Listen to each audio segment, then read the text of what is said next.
dadku waa wada leeyihiin waa bini'aadam ilaahay baa dhammaystiran dadkeenu ma oga laakiin inuu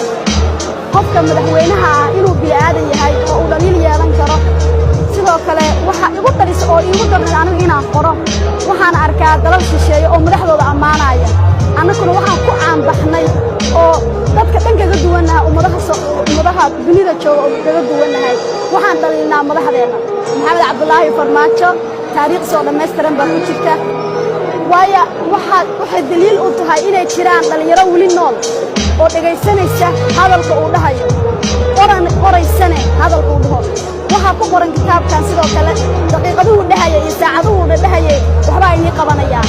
waan aragna wuu noo qabtay maanta anugu marqaatina waa inuu wax badan uu qabtay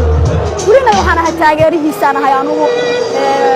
uma qorin inuu qabiilkayga yahay uma qorin inuu adeerkay yahay uma qorin wax kale uu lacag siiyey laakiin midnimada Soomaaliyeed iyo taariikhda Soomaaliyeed inuu baalka galo oo lagu daydo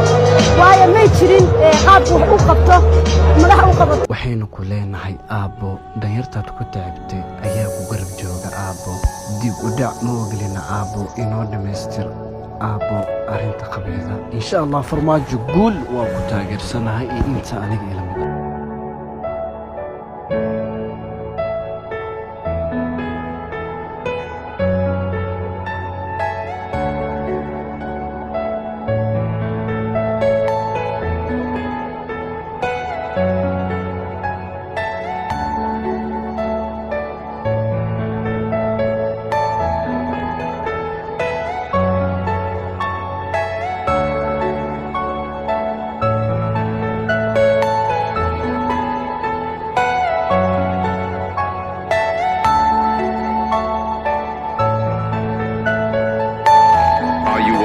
personal